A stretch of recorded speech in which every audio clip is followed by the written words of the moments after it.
Hello friends, welcome back to my YouTube channel. जैसा कि आप लोग देखे होंगे, ये जो 1000 क्वेश्चन की सीरीज चल रही है, उसमें मैंने 350 क्वेश्चन को पुराने वीडियोस के माध्यम से कवर किया हुआ है। अगर आप लोगों ने वो वीडियोस ना देखे हो तो उनको जाके देख सकते हैं। तो आइए हम आगे के क्वेश्चन को हम लोग कंटिन्यू करते हैं। जैसे यहाँ पे देखेंगे तो कह रहा है what is the output of the following code. यहाँ पे जो स्टेटमेंट लिखा है इसका आउटपुट क्या होगा। तो यहाँ पे जैसे देखेंगे आप, तो फ्रूट्स नाम का एक लिस्ट बना हुआ है और इसमें जो अलग अलग यहाँ पे वैल्यू रखी हुई है, इन सारी वैल्यूज की आपको पता होगा कि जो लिस्ट होती है उसमें इंडेक्सिंग होती है। जैसे यहाँ पे जो एप्पल लिखा हुआ है 0 इंडेक्स पे है, ये अगला 1 इंडेक्स पे और ये अगला वैल्यू 2 इंडेक्स पे है। तो यहाँ पे नीचे देखेंगे तो ये for x in range alien fruits, यहाँ पे जो लूप चलाई जा रही है, लूप में एलियन फ्रूट्स का मतलब हो गया कि जो फ्रूट्स नाम के लिस्ट की लेंथ है वहां तक ये वैल्यूज क्या होंगी, ये लूप चलेगी। तो यहाँ पे जैसे देखेंगे तो फ्रूट्स में जो वैल्यू है वो टोटल 3 है। तो जो एलियन यहाँ पे आएगा वो कितना आएगा, 3। तो x की वैल्यू जो यहाँ पे निकल के आएगी वो आएगी सबसे पहले 0, फिर x की वैल्यू 1 आएगी और अगली बार यहाँ पे x की वैल्यू क्या आएगी, 2। जब यहाँ पे आपको पता होगा कि रेंज में हम जब वैल्यू 1 लिखते हैं तो यहाँ पे 3 - 1 तक चलेगा, यानी कि 2 तक। तो 0, 1 और 2, ये तीन वैल्यू यहाँ पे क्या होंगी, निकल के आएंगी x की। तो जब फ्रूट x की बात कर रहा है तो इसका मतलब क्या हुआ कि जो फ्रूट्स है, फ्रूट्स के यहाँ पे 0 इंडेक्स की बात कर रहा है। तो 0 इंडेक्स पे यहाँ पे देखेंगे तो एप्पल आ रहा है, तो एप्पल पहले प्रिंट हो जाएगा। फिर उसके बाद एफ के यहाँ पे फ्रूट्स के 1 इंडेक्स पे अगर हम देखेंगे तो यहाँ पे कौन सी वैल्यू आ रही है, तो बनाना आ रहा है, तो बनाना यहाँ पे प्रिंट हो जाएगा। फिर उसके बाद फ्रूट्स के जो यहाँ पे 2 वाले इंडेक्स पे जो वैल्यू आ रही है उस पे कौन सी वैल्यू आ रही है, चेरी, तो यहाँ पे चेरी प्रिंट हो जाएगा। तो तीनों की तीनों वैल्यू यहाँ पे कंटिन्यूअस एक एक करके यहाँ पे क्या होगी, प्रिंट हो जाएगी। तो इस तरीके से हमारा पहला वाला ऑप्शन करेक्ट होगा। ठीक है, नेक्स्ट क्वेश्चन देखते हैं हम लोग क्या कह रहा है। तो what is the output of the following code, ये आउटपुट यहाँ पे इसका बताना है हमको। जैसे यहाँ पे आपको पता होगा कि x की वैल्यू 5 है, y की वैल्यू 2 है, और जब हम 5 को 2 से डिवाइड करेंगे यानी कि मॉड करेंगे, तब यहाँ पे इसका रिमाइंडर पूछ रहा है। जो ये मॉडुलस ऑपरेटर होता है ये क्या करता है, तो रिमाइंडर बताता है। ठीक है, तो जो भी इसका रिमाइंडर होगा, जैसे यहाँ पे 5 को अगर हम 2 से डिवाइड करेंगे तो यहाँ पे कितने टाइम्स जाएगा, 2 टाइम्स, और यहाँ पे आ जाएगा 4, और इसको जब माइनस करेंगे तो यहाँ पे रिमाइंडर कितना आ रहा है, 1। तो यहाँ पे कौन सा ऑप्शन सही होगा, यहाँ पे ऑप्शन ही नहीं दिया गया है, तो यहाँ पे कौन सा ऑप्शन करेक्ट हो जाएगा, नन ऑफ द अबव। ठीक है, अगर यहाँ पे कोई ऑप्शन 1 दिया होता तो हम उसको टिक कर देते। तो इस तरीके से इसका आंसर हम सही कर पाएंगे। अगला वाला क्वेश्चन देखते हैं यहाँ पे क्या कह रहा है। यहाँ पे भी आउटपुट बताना है। जैसे यहाँ पे x देखेंगे तो x एक लिस्ट है, और इस लिस्ट में जो भी वैल्यू दी गई है उसको y में कॉपी किया जा रहा है। जो x dot copy function use हो रहा है, इसका काम क्या होता है कि जो x का मतलब जो लिस्ट है ना, जो लिस्ट है उसकी वैल्यू को कॉपी किया जा रहा है, और कॉपी करके कहाँ पे डाला जा रहा है, y में। तो यानी कि y की भी वैल्यू यहाँ पे एक लिस्ट में क्या हो जाएगी, 1, 2, 3, ये वैल्यू हो गई। और उसके बाद यहाँ पे देखेंगे अगला वाला जो स्टेटमेंट लिखा है, तो कह रहा है y dot append 4। Append function का आप लोगों को यूज पता होगा कि जब भी कोई लिस्ट होती है तो उसमें अगर हम अपेंड फंक्शन यूज करते हैं, तो अपेंड करने का मतलब है कि उसके लिस्ट में लास्ट में एक वैल्यू ऐड कर देना। ठीक है, तो यहाँ पे जो है जो 4 वैल्यू ऐड की जा रही है, तो ये इस लिस्ट में क्या होगा, ऐड हो जाएगा। जैसे वहां यहाँ पे क्या लिखा हुआ है, y डॉट अपेंड, तो y का मतलब हो गया कि जो y एक लिस्ट बनी हुई है उसके लास्ट में एक इंडेक्स ऐड कर दो। तो यहाँ पे 4 वाली वैल्यू क्या होगी, इस लिस्ट में ऐड हो जाएगी। और जब हम x को प्रिंट करेंगे तो x में तो कोई चेंजेस तो हुए नहीं है, तो यहाँ पे जो वैल्यू प्रिंट होके आएगी वो 1, 2, 3 प्रिंट होके आएगी, क्योंकि यहाँ पे x वाले में हमने कुछ नहीं किया हुआ है। हमने जो वैल्यू चेंज की वो किस में की हुई है, तो y में। अगर यहाँ पे प्रिंट y लिखा होता तो हम 1, 2, 3, 4 चेक यहाँ पे टिक करते, लेकिन यहाँ पे x की वैल्यू पूछ रहा है, तो यहाँ पे x की वैल्यू क्या आएगी, 1, 2, 3 होगी। तो यहाँ पे ये पहला वाला ही ऑप्शन यहाँ पे करेक्ट होगा। नेक्स्ट क्वेश्चन देखेंगे तो यहाँ पे आउटपुट पूछ रहा है इसका भी। तो यहाँ पे आपको पता होगा कि x एक लिस्ट बनी हुई है, इसमें पॉप फंक्शन यूज किया जा रहा है। पॉप फंक्शन का काम क्या होता है कि जो लिस्ट में सबसे लास्ट वाला इंडेक्स होता है उसकी वैल्यू को ये रिमूव कर देता है। तो x डॉट पॉप मतलब x नाम की लिस्ट से लास्ट वाला आइटम यहाँ पे रिमूव कर दो। तो x में जो एलिमेंट बचेगा तो वो कौन कौन सा एलिमेंट बचेगा, केवल 1 और 2 बचेगा। तो यहाँ पे बी वाला ऑप्शन करेक्ट हो जाएगा। अगर आप लोग मेरे पुराने वीडियोस ना देखे हो तो उनको जाके देख लीजिए, क्योंकि वहां पे मैंने किसी वीडियो में मैंने सारे के सारे स्ट्रिंग के फंक्शन वहां पे आपको बताए हुए हैं कि किस फंक्शन का क्या यूज होता है। आइए देखते हैं अगला क्वेश्चन। यहाँ पे कह रहा है कि व्हाट इज द आउटपुट, यहाँ पे भी आउटपुट बताना है। तो जैसे जो x एक लिखी हुई है यहाँ पे वैल्यू, वो कौन से टाइप की वैल्यू है, तो स्ट्रिंग टाइप की है। क्योंकि आपको पता होगा कि जब भी हम डबल कोट में कुछ भी लिखते हैं तो वो किस में लिखा जाता है, तो वो स्ट्रिंग टाइप का होता है। तो स्ट्रिंग में भी आपकी इंडेक्सिंग होती है, तो स्ट्रिंग में हर एक एलिमेंट की इंडेक्सिंग होती है। तो जैसे यहाँ पे ये 0 है, ये 1, 2, 3, 4, 5, इस तरीके से यहाँ पे इंडेक्सिंग हम कर देंगे। और कॉमा और स्पेस इसकी भी इंडेक्सिंग होगी, ये ध्यान रखिएगा आप लोग। और यहाँ पे जैसे हमसे x1 की वैल्यू पूछ रहा है, तो x1 की वैल्यू यहाँ पे कितनी है? यहाँ पे 1 वाले पे क्या है? ई लिखा हुआ है। तो यहाँ पे बी ऑप्शन करेक्ट हो जाएगा। तो जो स्ट्रिंग होती है वो हमारी इम्यूटेबल होती है। ये भी आप लोग ध्यान रखिएगा। इम्यूटेबल का मतलब क्या हुआ? कि स्ट्रिंग की वैल्यू को हम कभी चेंज नहीं कर सकते। यहाँ पे चेंज नहीं होगी, ठीक है?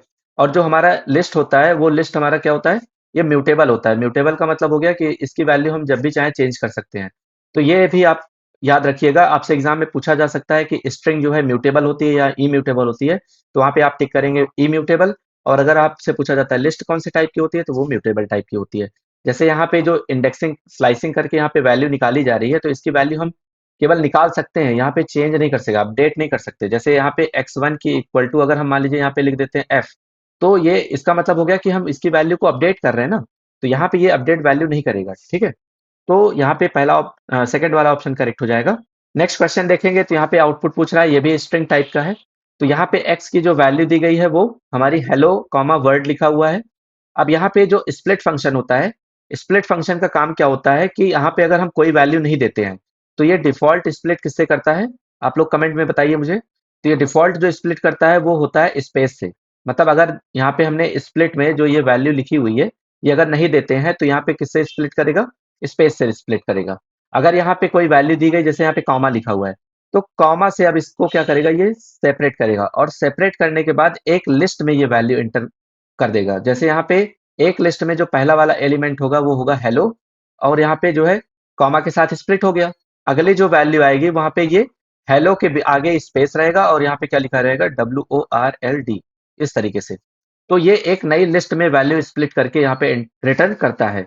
तो यहाँ पे जो देखेंगे तो हम लोग यहाँ पे पहला ऑप्शन इस तरीके से दिखाई दे रहा है कि यहाँ पे हेलो लिखा हुआ है और यहाँ पे स्पेस भी होना चाहिए ऑप्शन में, तो यहाँ पे वर्ड इस तरीके से आएगा, तो यहाँ पे हमारा पहला ऑप्शन करेक्ट होगा। नेक्स्ट क्वेश्चन देखते हैं क्या है। यहाँ पे कह रहा है कि व्हाट इज द आउटपुट, यहाँ पे भी आउटपुट हमको बताना है। तो जैसे यहाँ पे देखेंगे तो x एक डिक्शनरी टाइप की है। अब यहाँ पे जैसे अगर आप पहली बार मेरा वीडियो देख रहे होंगे तो आपको यहाँ पे अगर पहले से पढ़ा होगा कि पाइथन में कि लिस्ट क्या होती है, टपल क्या होती है, डिक्शनरी क्या है, स्ट्रिंग क्या है, इनके बारे में आप अगर जानते होंगे तो यहाँ पे आपको अच्छे से समझ में आ रहा होगा। जैसे आपको पता होगा कि जो डिक्शनरी होती है, डिक्शनरी हमेशा कर्ली ब्रैकेट में लिखी जाती है और ये इसके सामने इसकी की होती है और इसके आगे यहाँ पे जो लिखी होती है इसकी वैल्यू होती है। तो की वैल्यू पेयर फॉर्म में डिक्शनरी की वैल्यूज लिखी होती है। तो यहाँ पे देखेंगे तो जो नेम और एज ये दोनों की दोनों की है, तो ये एक्स एक डिक्शनरी यहाँ पे क्रिएट की गई है। और यहाँ पे जो एक्स कंट्री लिखा हुआ है, तो यानी कि जो ये कंट्री नाम की है, इस पे वैल्यू असाइन की जा रही कौन सी? नॉर्वे। तो यानी कि जो हमारा ये एक्स नाम का डिक्शनरी है, इसमें जब वैल्यू अपडेट हो जाएगी तो x इक्वल टू यहाँ पे क्या हो जाएगा? नेम, एज और यहाँ पे एक और यहाँ पे की ऐड हो जाएगी, उसका नाम होगा कंट्री। तो कंट्री में जो भी वैल्यू आई हुई है नॉर्वे, तो इसके साथ यहाँ पे ये अपडेट हो जाएगा। तो यहाँ पे देखेंगे तो जो अपडेटेड डिक्शनरी हमारे पास आ रही है वो कौन सी आ रही है? तो यहाँ पे बी वाले ऑप्शन में आ रही है, तो यहाँ पे बी ऑप्शन करेक्ट होगा। नेक्स्ट क्वेश्चन देखेंगे तो यहाँ पे व्हाट इज द आउटपुट, यहाँ पे भी आउटपुट बताना है और ये भी डिक्शनरी से रिलेटेड ही है। तो यहाँ पे ये इसकी की है और इसकी वैल्यू दी गई है, और दूसरी यहाँ पे ये इसकी की है और इसके सामने वैल्यू दी गई है। जैसे जो की और वैल्यू दी होती है, तो की कॉलन और उसके सामने क्या लिखी होती है? वैल्यू, ठीक है? तो जब भी हम की के साथ उसकी वैल्यू निकालते हैं, जैसे यहाँ पे लिखा हमने एक्स नेम, तो एक्स नेम लिखने से क्या होगा? इसकी वैल्यू निकल के आएगी, क्या? यहाँ पे जॉन निकल के आएगी, ठीक है? इस तरीके से यहाँ पे वैल्यू निकल के आएगी। तो जो यहाँ पे डिक्शनरी का एक फंक्शन होता है क्लियर, तो क्लियर फंक्शन क्या करता है कि जो डिक्शनरी के अंदर की वैल्यू पेयर फॉर्म में वैल्यू देती है, इनको सबको क्या करता है? रिमूव कर देता है। तो जब रिमूव कर देगा तो हमारे पास क्या बचेगा? केवल एम्प्टी डिक्शनरी बचेगी। तो यहाँ पे पहला ऑप्शन करेक्ट हो जाएगा। नेक्स्ट क्वेश्चन देखेंगे, which of the following is data type used in नमपाई। नमपाई में यहाँ पे कौन सा डेटा टाइप यूज किया जाता है? तो यहाँ पे हमारा जो डेटा टाइप होता है वो एरे डेटा टाइप होता है, तो ऑप्शन सी करेक्ट होगा। नेक्स्ट क्वेश्चन देखेंगे तो what is the output of the following code. यहाँ पे जैसे एक नमपाई मॉड्यूल होता है, उसके फंक्शन को यूज करके यहाँ पे क्या किया जा रहा है? एरे को क्रिएट किया जा रहा है। तो ARR इक्वल टू यहाँ पे लिखा गया है numpy डॉट एरे, और यहाँ पे वैल्यू जो दी गई है इसको एरे में कन्वर्ट किया जा रहा है। तो जैसे आप लोगों को पता होगा जो एरे होता है वो एक होमोजीनियस डेटा टाइप होता है। होमोजीनियस का मतलब हो गया कि वहां पे अगर हम नंबर की वैल्यू रख रहे हैं तो केवल नंबर होगा, ठीक है? तो यहाँ पे जब हम देखेंगे तो np डॉट एरे मतलब इसकी वैल्यू को एरे में कन्वर्ट किया गया, और उसके बाद यहाँ पे कह रहा है कि एरे डॉट एंडिम। तो एंडिम का मतलब हो गया कि ये जो एंडिम फंक्शन होता है, ये क्या करता है कि यहाँ पे बताता है कि कौन से डायमेंशन का एरे है। जैसे आप लोगों ने एरे पढ़ा होगा तो वहाँ पे पढ़ा होगा कि 1D एरे होता है, 2D एरे होता है, 3D एरे होता है। तो इसको पहचानते कैसे हैं हम 1D, 2D, 3D? जैसे अगर यहाँ पे कोई वैल्यू इस तरीके से एक ही स्क्वायर ब्रैकेट में लिखी होती है तो उसको बोलते हैं 1D एरे। अगर यहाँ पे कोई वैल्यू दो स्क्वायर ब्रैकेट में इस तरीके से लिखी जा रही है तो इसको हम लोग बोलते हैं 2D एरे। तो आप ब्रैकेट काउंट करिएगा कि यहाँ पे स्टार्टिंग में ब्रैकेट कितना है। जैसे एक ब्रैकेट स्क्वायर ब्रैकेट लगा हुआ है तो यहाँ पे 1D एरे, दो स्क्वायर ब्रैकेट स्टार्टिंग में आ रहा है तो 2D एरे, अगर यहाँ पे तीन स्क्वायर ब्रैकेट इस तरीके से आ रहा है तो यहाँ पे क्या होगा, ये 3D एरे हो जाएगा। ठीक है, तो यहाँ पे देखेंगे स्टार्टिंग में 3D एरे, मतलब तीन ब्रैकेट आ रहे हैं तो यहाँ पे 3D एरे हो जाएगा। तो यहाँ पे जो डायमेंशन होता है, तो डायमेंशन फंक्शन का काम होता है कि कौन से यहाँ पे एरे यूज की जा रही, 1D एरे, 2D एरे की 3D एरे। तो उसके लिए यहाँ पे ये बताता है कि कौन से डायमेंशन का एरे है। तो जैसे आप देखेंगे तो एक ही ब्रैकेट आ रहा है यहाँ पे, तो पहला ऑप्शन हमारा करेक्ट होगा क्योंकि यहाँ पे ये कौन सी एरे है, 1D एरे है। तो आइए हम लोग कुछ फंक्शन को यूज यहाँ पे देख लेते हैं क्या क्या फंक्शन दिया गया है। जैसे यहाँ पे देखेंगे तो शेप फंक्शन है। तो शेप फंक्शन क्या करता है, यहाँ पे एरे का शेप बताता है कि जैसे यहाँ पे अगर मान लीजिए हम एरे में वैल्यूज लिखते हैं, जैसे यहाँ पे लिखा 1 2 3 4 5 6, तो ये जो इसका शेप बनेगा वो 2 इंटू 3 का बनेगा। कैसे? क्योंकि यहाँ पे दो रो हैं और तीन क्या है, कॉलम है। तो तीन कॉलम और दो रो, मतलब पहला वाला जो यहाँ पे वैल्यू बता रहा है वो रो के लिए बता रहा है और दूसरा वाला कॉलम के लिए बता रहा है। ठीक है, तो शेप से हम पता कर सकते हैं कि कितने रो कॉलम की वैल्यू यहाँ पे दी गई है। ठीक है, अगला जो यहाँ पे दिया गया है वो ARR डी टाइप दिया गया है। ARR डी टाइप का मतलब हो गया कि जैसे मैंने बताया कि यहाँ पे कौन से टाइप की वैल्यू यूज हो रही है वो हम डी टाइप से पता करेंगे। फिर अगला फंक्शन देखेंगे तो यहाँ पे ARR साइज दिया गया है। तो साइज का मतलब हो गया कि उसमें टोटल एलिमेंट्स कितने हैं, है ना। यहाँ पे देखेंगे तो एरे में टोटल एलिमेंट्स की संख्या पूछ रहा है कि जब हम साइज यूज करेंगे तो वहां पे बताएगा। जैसे यहाँ पे अगर हम ARR डॉट साइज यूज करते तो इसमें टोटल एलिमेंट कितने हैं, 4, तो यहाँ पे 4 रिटर्न करके देता। अगला जो फंक्शन है वो डायमेंशन का है, यानी कि एरे डॉट एंडिम यूज करेंगे तो वो कौन से डायमेंशन का एरे है वो बताएगा। ठीक है, तो वो आप कैसे पता करेंगे, जब यहाँ पे हम ब्रैकेट काउंट करेंगे तो उससे हमको पता चलेगा कि यहाँ पे कौन से डायमेंशन का एरे है। तो इस तरीके से यहाँ पे आपको ये सारे फंक्शन याद रखने हैं और अपनी कॉपी में भी नोट करके रखिए, क्योंकि इस टाइप से क्वेश्चन आपको आने वाले वीडियोज में फिर से मिलेंगे। तो आप इसको क्लियर करके रखेंगे तो आने वाले क्वेश्चन को आप इजिली सॉल्व कर पाएंगे। नेक्स्ट क्वेश्चन देखेंगे तो यहाँ पे भी आउटपुट पूछ रहा है। तो आउटपुट में देखेंगे तो यहाँ पे np डॉट एरे, अब यहाँ पे देखिए दो ब्रैकेट लगा हुआ है और दो ब्रैकेट के साथ यहाँ पे जो वैल्यू लिखी गई है, तो यहाँ पे देखेंगे तो सबसे पहले 1 2 3 ये एक रो में आएगा, अगली जो वैल्यू आएगी वो 4 5 6 ये अगले रो में आ जाएगी। तो यहाँ पे दो ब्रैकेट में वैल्यू लिखी हुई है ना, इस तरीके से।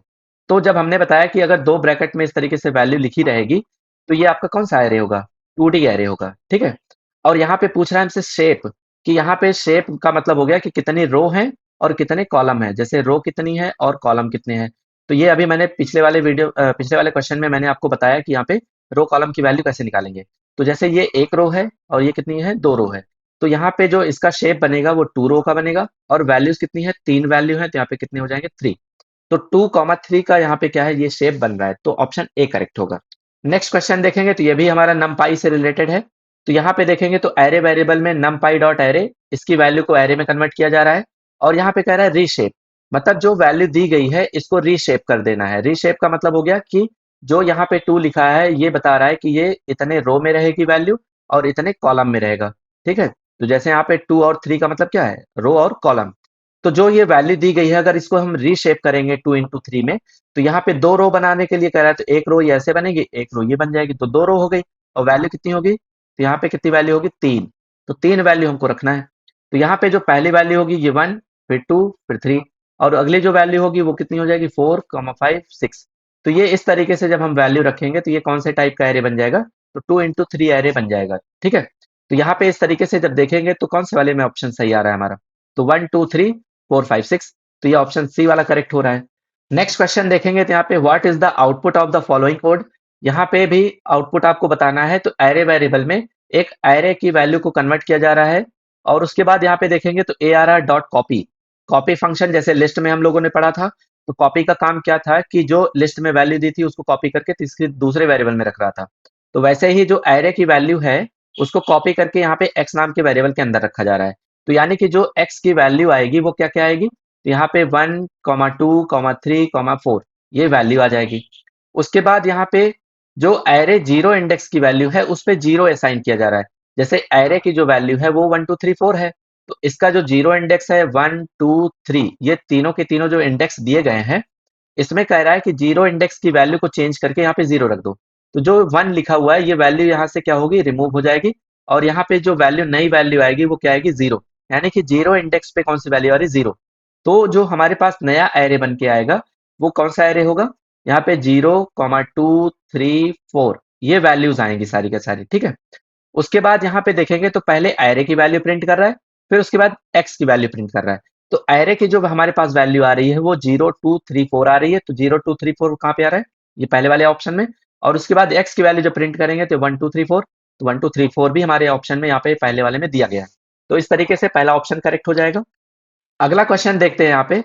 तो जो इम्पोर्ट नमपाई यहाँ पे एनपी मॉड्यूल को यहाँ पे इम्पोर्ट किया जा रहा है, तो एरे में यहाँ पे वैल्यू फिर से असाइन की जा रही है 1,2,3,4।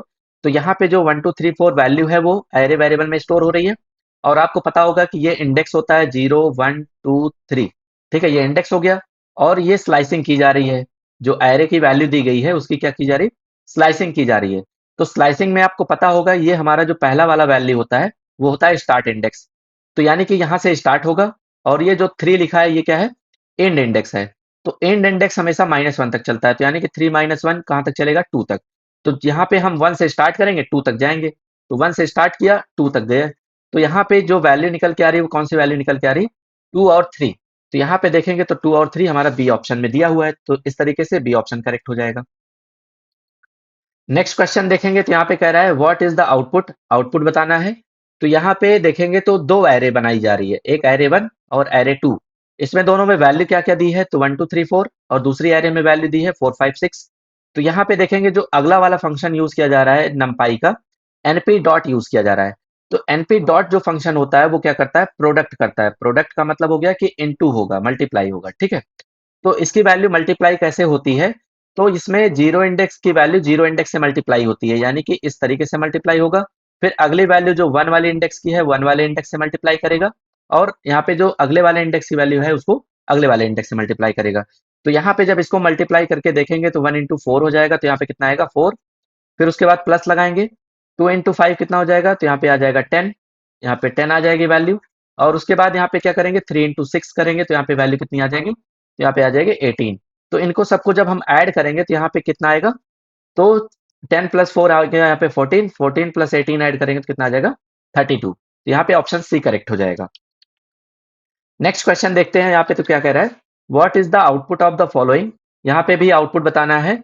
तो एक एरे वेरिएबल में np डॉट एरे की वैल्यू को देखेंगे तो यहाँ पे देखिए दो यहाँ पे ब्रैकेट आपको स्टार्टिंग में मिल रहे हैं। तो इससे क्या पता चल रहा है, ये 2D एरे का वैल्यू रखा हुआ है इसमें, ठीक है। तो यहाँ पे 1, 2, 3, 4 और 4, 5, 6 ये वैल्यू दी हुई है। तो यहाँ पे कह रहा है np डॉट सम, सम फंक्शन का काम क्या होता है, एडिशन करना, यानी कि जोड़ देना, ठीक है। तो जोड़ने का काम कर रहा है, तो इसमें जो भी वैल्यू सारी की सारी दी गई है उसको जब ऐड किया जाएगा तो यहाँ पे कौन सा ऑप्शन करेक्ट होगा, तो यहाँ पे ए ऑप्शन करेक्ट हो जाएगा। मतलब सारे वैल्यूज को हम ऐड कर देंगे तो यहाँ पे क्या आ जाएगा, 21 आ जाएगा। नेक्स्ट क्वेश्चन देखते हैं यहाँ पे क्या कह रहा है। तो इसमें भी आउटपुट बताना है, ये भी आपका नमपाई एरे से रिलेटेड है। तो यहाँ पे डॉट रहेगा, तो np डॉट एरे जो भी आज पे इस पे वैल्यू दी गई है उसको यहाँ पे एरे में कन्वर्ट किया जा रहा है। और उसके बाद एरे 3 इंडेक्स की वैल्यू यहाँ पे कह रहा है 0 असाइन कर दो। यानी कि यहाँ पे देखेंगे तो इंडेक्स ये पहले 0 इंडेक्स पे होगा, 1, 2, 3, 4। तो किस इंडेक्स की वैल्यू कह रहा है 0 करने के लिए, थर्ड वाले इंडेक्स की। नहीं नहीं ये नहीं, यहाँ पे जो 4 दिया गया है ये हमारा थर्ड इंडेक्स है। तो थर्ड इंडेक्स पे जो वैल्यू दी गई है उसको हम क्या कर देंगे, यहाँ पे 0 कर देंगे। यानी कि जहाँ 4 लिखा है वहां पे क्या आ गया, 0 आ गया। तो 0 यहाँ पे देखेंगे तो कौन से वाले एलिमेंट में आ रहा है, कौन से वाले ऑप्शन में आ रहा है, तो यहाँ पे पहले ऑप्शन में दिखाई दे रहा है हमारा 1, 2, 3, 0, 5। तो यहाँ पे ए ऑप्शन करेक्ट हो जाएगा, ठीक है। वीडियो अच्छा लग रहा हो तो प्लीज लाइक करते चलिए। यहाँ पे देखेंगे तो यहाँ पे एरे 1 की वैल्यू दी गई है और एरे 2 की भी वैल्यू दी गई है। तो यहाँ पे एरे 1 की वैल्यू में 1, 2, 3 असाइन किया जा रहा है, एरे 2 की वैल्यू में 4, 5, 6 असाइन किया जा रहा है। ये दो अलग अलग एरे बनी हुई है। यानी कि अगर हम एरे 1 की वैल्यू प्रिंट करेंगे तो हमको क्या मिलेगा, यहाँ पे एलिमेंट 1, 2, 3 इस तरीके से एलिमेंट मिल जाएगा। और जो दूसरी एरे बनी हुई है उसमें देखेंगे जो वैल्यू लिखी हुई है तो वो लिखी हुई है 4, 5, 6। ये दोनों अलग अलग एरे की वैल्यू है। यहाँ पे एक फंक्शन यूज किया जा रहा है कॉनकैटेनेट। तो जो कॉनकैटेनेट फंक्शन होता है ये क्या करता है कि एरे 1 और एरे 2 की जो दोनों वैल्यू है उनको एक एरे में मिक्स कर देगा। कॉनकैटेनेट का मतलब क्या हुआ कि दो एरे की वैल्यू या दो से ज्यादा एरे की वैल्यू को एक में मिक्स कर देना। तो जब दोनों की एरे की वैल्यू को हम मिक्स कर देंगे तो 1, 2, 3, 4, 5, 6 ये वैल्यू यहाँ पे आ जाएगी। तो ऑप्शन यहाँ पे इस तरीके से कोई देख रहा है, यहाँ पे पहला ऑप्शन करेक्ट हो रहा है, तो यहाँ पे पहला वाला टिक कर देंगे। नेक्स्ट क्वेश्चन देखेंगे तो what is the output of the following code, यहाँ पे भी आउटपुट बताना है। तो यहाँ पे देखेंगे तो np डॉट एरे, ये 2D एरे का बना हुआ है, क्योंकि यहाँ पे हमको कितने ब्रैकेट स्टार्टिंग में मिल रहे हैं, 2 स्क्वायर ब्रैकेट मिल रहा है। तो यहाँ पे जो 2 एरे बनी हुई है, 2 वैल्यू जो दी गई है एरे में, तो ये पहले रो की वैल्यू है, ये अगले रो की वैल्यू है। तो यहाँ पे जो 1, 2, 3 एक रो की वैल्यू है, और यहाँ पे जो है 4, 5, 6 ये कौन सी वैल्यू है, यहाँ पे 4, 5, 6 जो वैल्यू दी गई है ये अगले रो की वैल्यू है। तो ये दोनों की दोनों रो में अलग इस तरीके से वैल्यू दी गई है। अब अगला फंक्शन हम लोग देखते हैं क्या कह रहा है, np डॉट ट्रांसपोज। ट्रांसपोज का मतलब होता है कि जो यहाँ पे रो में वैल्यू दी गई है उसको कन्वर्ट कर दो कॉलम में। ठीक है, ट्रांसपोज का मतलब क्या हुआ कि अगर रो में वैल्यू दी गई है तो उसको कॉलम में कर दो, अगर कॉलम में वैल्यू दी गई है तो उसको रो में कन्वर्ट कर दो, मतलब अपोजिट उसका रहेगा। ठीक है, तो यहाँ पे हम देखेंगे तो जो वैल्यू दी गई है वो किस में दी गई है, तो यहाँ पे ये रो में दी गई है। तो जब इसकी वैल्यू हम कॉलम में कन्वर्ट करेंगे तो कॉलम का मतलब हो गया इस तरीके से वैल्यू आनी चाहिए। तो यहाँ पे जो वैल्यू पहले वाली दी गई है, ये पहले वाली वैल्यू हम इस तरीके से लिख देते हैं कॉलम में, तो 1, 2, 3 ये पहले कॉलम में वैल्यू रख दी मैंने। और अगली वाली जो वैल्यू दी गई है 4, 5, 6, इसको भी इसी तरीके से लिख देंगे 4, 5, 6। तो यहाँ पे जब देखेंगे आप तो 2 कॉलम में वैल्यू यहाँ पे क्या हो गई, यहाँ पे मैंने रख दी हुई है। तो जो इसका शेप बनेगा वो कौन सा शेप बनेगा, तो यहाँ पे देखेंगे तो कितनी रो बन रही है, 1, 2, 3। तो जब भी हम पहले वैल्यू लिखते हैं तो किसकी वैल्यू लिखते हैं, रो की, और उसके बाद यहाँ पे क्या लिखते हैं, कॉलम की वैल्यू लिखते हैं। तो कितने यहाँ पे रो हो गई, कितने रो हो गई, तो यहाँ पे 3 रो हो गई, और क्या यहाँ पे कितने कॉलम हो गए, तो 2 कॉलम हो गए। तो 3 इंटू 2 का यहाँ पे क्या बन रहा है, 2D एरे बन रहा है। तो यहाँ पे जो कॉलम में वैल्यू आ रही है इस तरीके से आ रही है। तो यहाँ पे देखेंगे तो 1, 4, 2, 5 और 3, 6 यहाँ पे पहले वाले ऑप्शन में मिल रहा है, तो पहला वाला ऑप्शन ही करेक्ट होगा। नेक्स्ट क्वेश्चन देखेंगे तो यहाँ पे what arithmetic operator can not be used with string. यहाँ पे कह रहा है कि जो ये सारे के सारे ऑपरेटर दिए गए हैं इसमें हम कौन सा ऑपरेटर स्ट्रिंग में नहीं यूज कर सकते। तो जैसे इनटू वाला ऑपरेटर स्ट्रिंग में यूज होता है। अगर मान लीजिए कोई एस नाम का वेरिएबल लिखा है और इसमें वैल्यू जो दी गई है वो लिखी हुई है हाई, तो अगर हम s इंटू टू लिखते हैं तो यहाँ पे क्या होगा, ये जो हाई नाम का वर्ड लिखा हुआ है ये 2 बार आ जाएगा, क्योंकि यहाँ पे मल्टीप्लाई में क्या होता है स्ट्रिंग में कि उतने टाइम्स उसको वहां पे क्या करता है, वर्ड को रिपीट कर देता है। इसी तरीके से जो हमारा प्लस ऑपरेटर होता है, अगर इस तरीके से S1 में कोई वैल्यू दी गई है, यहाँ पे मान लीजिए हाई लिखा हुआ है, और S2 में कोई वैल्यू दी गई है हेलो, ठीक है, तो ये दोनों की दोनों जो वैल्यू दी गई है, अगर हम इसको यहाँ पे क्या करेंगे S1 प्लस S2 कर देंगे, तो यहाँ पे क्या आएगा फिर, हाय हेलो एक साथ कॉन्कैट हो जाएगा। ठीक है, तो ये दोनों की वैल्यू को ज्वाइन कर देता है। एक ऐसा ही हमारा ऑपरेटर है माइनस। माइनस का काम यहाँ पे स्ट्रिंग में कुछ भी नहीं होता है, तो यहाँ पे यही पूछ रहा है कि कौन सा ऑपरेटर हमारा स्ट्रिंग में यूज नहीं हो सकता, तो हमारा कौन सा ऑप्शन सही होगा, बी वाला सही होगा। ठीक है, नेक्स्ट क्वेश्चन देखेंगे तो यहाँ पे कह रहा है add a new element to a list, यानी कि अगर हमको एक लिस्ट में कोई एक एलिमेंट ऐड करना होगा, तो इसका क्वेश्चन अभी हमने पीछे डिस्कस किया हुआ है। तो हम क्या यूज करते हैं, कौन सा फंक्शन, अपेंड फंक्शन यूज करते हैं। तो यहाँ पे कौन सा ऑप्शन सही होगा, यहाँ पे सी ऑप्शन करेक्ट होगा। नेक्स्ट क्वेश्चन देखेंगे तो what is the output of the following. यहाँ पे जो आई की वैल्यू दी गई है 2 दी गई है, वाइल ट्रू लिखा है तो इसका मतलब ये कंटिन्यू चलता रहेगा लूप। यहाँ पे कोई कंडीशन नहीं दी है, कंडीशन केवल लिखी हुई है ट्रू। तो यहाँ पे जब तक ब्रेक नहीं होगा तब तक ये लूप टर्मिनेट नहीं होगी। तो आइए इसको हम ड्राई रन करके देखते हैं कि यहाँ पे वैल्यू क्या क्या आ रही है। जैसे यहाँ पे देखेंगे तो आई की वैल्यू 2 दी गई है, वाइल में जब हम कंडीशन देख रहे हैं तो वाइल में यहाँ पे लिखा हुआ है ट्रू, तो इसका मतलब हो गया कि ये ट्रू हमेशा रहेगा। ठीक है, तो यहाँ पे देखेंगे नीचे एक कंडीशन और लिखी हुई है, इफ में कह रहा है कि जो आई की वैल्यू है, तो आई की वैल्यू हमारे पास कितनी है, 2 है। जब 2 का मॉड यहाँ पे 3 करेंगे तो क्या इक्वल टू 0 होगा, ये यहाँ पे 2 मॉड 3 होगा। ठीक है, तो जब हम 3 को 2 से डिवाइड करेंगे तो यहाँ पे कितने टाइम जाएगा, ये 1 टाइम जाएगा, तो यहाँ पे 2 आ जाएगा, रिमाइंडर कितना आया 1। तो इतने पे यहाँ पे चेक कर रहा है कि क्या 1 इक्वल टू 0 है, तो ये कंडीशन फॉल्स हो रही है। तो फॉल्स जब हो रही है तो ये ब्रेक नहीं होगा। तो अगले वाले स्टेटमेंट में जाके वैल्यू प्रिंट करेगा आई की, तो आई की वैल्यू हमारे पास कितनी है, 2 है। तो सबसे पहले यहाँ पे 2 क्या होगा, प्रिंट हो जाएगा। फिर उसके बाद नेक्स्ट वाले स्टेटमेंट में देखेंगे तो आई की वैल्यू को इंक्रीज कर रहा है 2 के साथ। तो यहाँ पे आई की वैल्यू जो हमारे पास 2 है ऑलरेडी, और 2 और इंक्रीज कर देंगे तो यहाँ पे कितना हो जाएगा 4। तो अगली बार जब यहाँ पे देखेंगे आई की वैल्यू हमारे पास कितनी हो गई है, तो 2 हो गई है। ठीक है, फिर से यहाँ पे जब कंडीशन चलना स्टार्ट होगा, वाइल में चेक करेगा तो यहाँ पे कंडीशन इसको फिर से मिल रही है ट्रू। क्योंकि लूप का काम होता है बार बार ये स्टेटमेंट तब तक चलाना जब तक कंडीशन फॉल्स नहीं हो जाती है। तो यहाँ पे ये कंडीशन फिर से इसको ट्रू मिली। तो अगला वाला जो स्टेटमेंट लिखा हुआ है, कह रहा है कि जो 4 है वो मॉड 3 करने पे क्या इक्वल टू 0 होगा। तो यहाँ पे कंडीशन फॉल्स हो गई, क्योंकि इसका जो 4 मॉड 3 करेंगे तो इसका रिमाइंडर कितना आएगा, 1 आएगा। तो 1 इक्वल टू 0 तो होगा नहीं। तो यानी कि फिर से यहाँ पे अभी क्या होगा, ये ब्रेक नहीं होगा। अगली वाली जो वैल्यू जाके प्रिंट करेगा, तो यहाँ पे कितनी वैल्यू प्रिंट करेगा, 4। ये 4 वैल्यू प्रिंट हो जाएगी। और उसके बाद यहाँ पे आई की वैल्यू को फिर से इंक्रीज कर रहा है 2 के साथ। आई की वैल्यू हमारे पास कितनी थी, 4, प्लस यहाँ पे 2 इंक्रीज कर देंगे तो कितना हो जाएगा, 6। तो आई की वैल्यू जब हम यहाँ पे चेक करेंगे 6 के साथ, तो यहाँ पे 6 मॉड 3 इक्वल टू क्या हो जाएगा, 0 हो जाएगा। तो ये क्या कर देगा, इसको ब्रेक कर देगा। तो यानी कि जब हम थर्ड टाइम लूप चला रहे हैं तो ये क्या कर रहा है, इसको ब्रेक कर दे रहा है।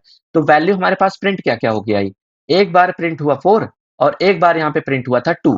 ठीक है, तो 2 और 4 ही प्रिंट हो रहा था। तो यानी कि बी वाले ऑप्शन में 2 4 दिया गया है, तो बी वाला ऑप्शन यहाँ पे करेक्ट होगा। तो इस तरीके से इसकी वैल्यू को हम ड्राई रन करके निकालेंगे। नेक्स्ट क्वेश्चन देखेंगे तो यहाँ पे ये भी वाइल लूप से रिलेटेड है। तो आई की वैल्यू यहाँ पे दी गई है 0, और वाइल में कह रहा है कि जब तक 0 जो है छोटा रहेगा 5 से, तब तक हमारी लूप क्या होगी, चलती रहेगी। आई की वैल्यू जब तक 0 से छोटी रहेगी।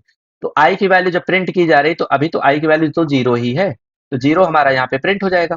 फिर अगले वाले स्टेटमेंट में देखेंगे तो यहाँ पे क्या लिखा है, आई की वैल्यू के साथ एक इंक्रीज कर दिया जा रहा है। तो यहाँ पे कितनी हो गई आई की वैल्यू, 1 हो गई, क्योंकि 0 प्लस 1 होके ऐड होगा तो कितना हो जाएगा, 1।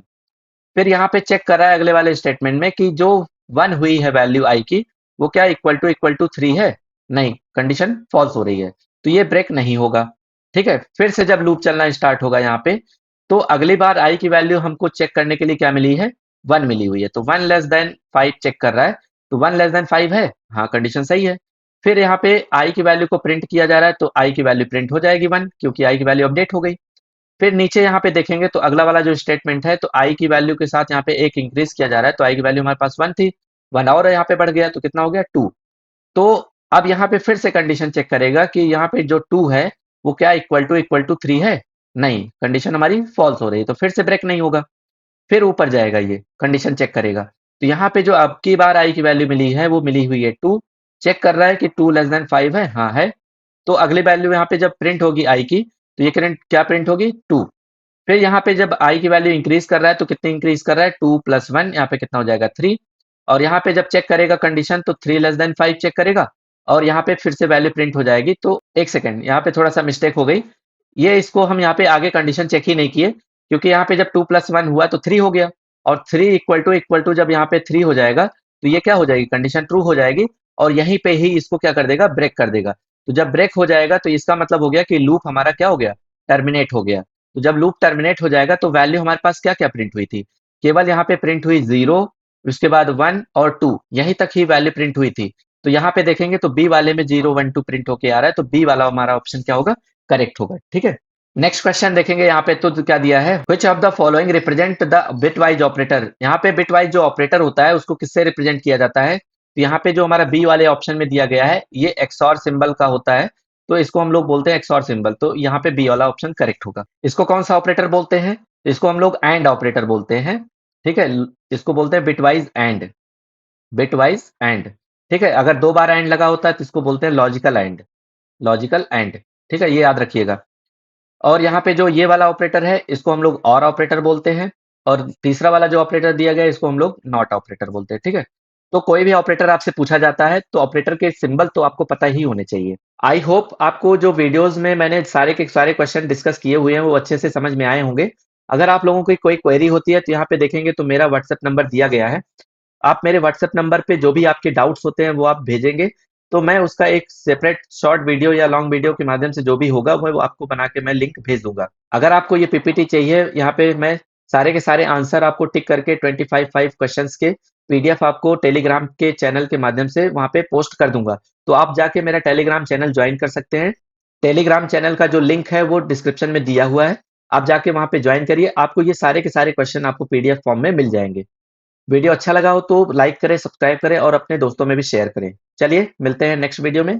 Thank you.